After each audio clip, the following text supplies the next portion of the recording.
যে গত বছরের সম্ভবত 18 সেপ্টেম্বরও একই ঘটনা ঘটেছে। এটার একটা পুনরাবৃত্তি দেখলাম, যদিও গত বছর হতাহতের কোনো খোঁজ খবর পাওয়া যায়নি। এবার আবুল কালাম আজাদ নামে একজন মৃত্যুবরণ করলেন পথচারী, তিনি একই জায়গায় ফার্ম গেটে সম্ভবত একটি পিলারের নাম্বার ছিল 430, যেটি 433, যেটা আজকে দুর্ঘটনা ঘটলো, এবং গত বছর 430 নম্বর পিলারে হচ্ছে। তো ডিএমটিসিএল আসলে কি বলছেন, কেন এই প্যাডটি খুলে পড়লো?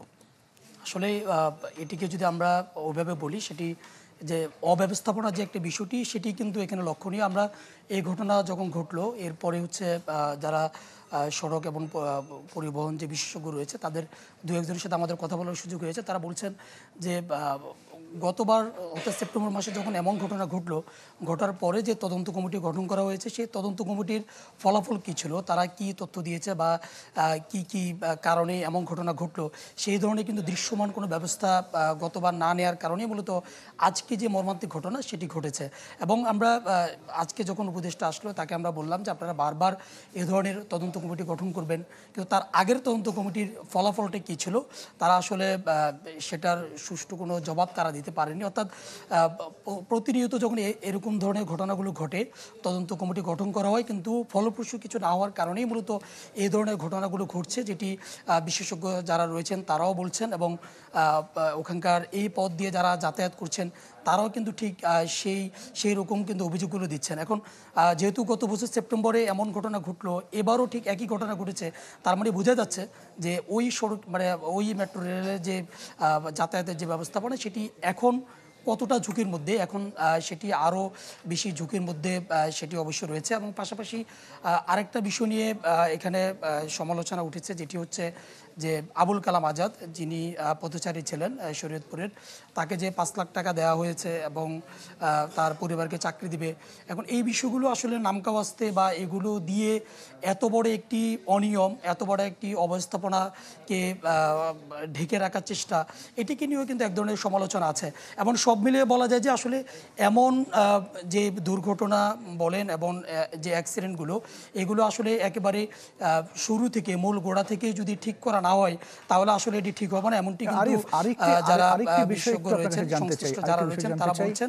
এবং যেহেতু এখনও এবারও গতবারের ন্যায় আবারও 5 সদস্যের তদন্ত কমিটি গঠন করেছে, এবং উপদেষ্টা বলেছেন এবার তারা খুবই শক্তভাবে, সক্রিয়ভাবে এবং সুষ্ঠুভাবে তদন্ত কমিটি থেকে ফলাফল নেবেন, এবং তদন্ত কমিটিকে একেবারে তাদের স্বাধীনভাবে এটিকে তদন্ত করার জন্য বলা হবে। এবং সেই ফলাফল অপরদিকে বিশেষজ্ঞরা বলছেন যেন প্রত্যেকটা যে প্যাডগুলো রয়েছে, এগুলো যেন যাচাই বাছাই করে নতুন করে সংস্কার করা হয় অতি দ্রুত, সে দাবি কিন্তু তোলা হয়েছে। এখন দেখা যাক যে আসলে তারা এটি নিয়ে নতুন করে কোনো কিছু ভাবে কিনা। আরিফ, আরেকটি বিষয় একটু যদি ছোট্ট করে বলেন, যে জাপানি প্রযুক্তি পরামর্শক যে প্রতিষ্ঠান কাজ করেছে, গতবারের যে রিপোর্টটা, সেখানে একটা জরুরি একটা বিষয় ছিল, বুয়েটের একজন প্রকৌশলী বলছিল যে নকশায় ভুল তারা পেয়েছেন। সেক্ষেত্রে কোনো তথ্য জানতে পেরেছেন কিনা? প্লিজ আরেকবার একটু। আরিফ, নকশার কথা বলছিলাম, যে বুয়েটের একজন প্রকৌশলী বলছিলেন যে নকশায় কিছুটা ভুল পাওয়া গেছে। গতবার যখন তদন্ত কমিটি হয়েছিল তখন তারা বলেছিলেন। তো সেক্ষেত্রে এখন কি করণীয় হবে?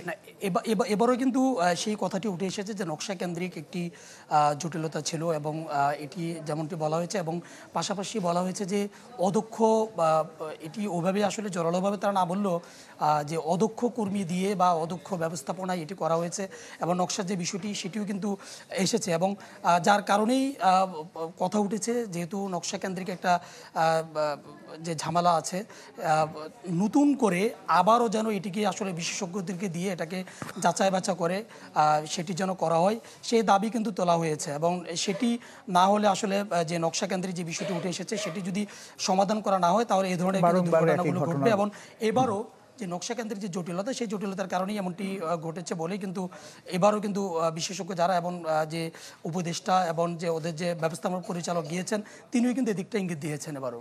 অনেক ধন্যবাদ। সুলতান মাহমুদ আরিফ আমাদের সাথে যুক্ত হয়েছিলেন।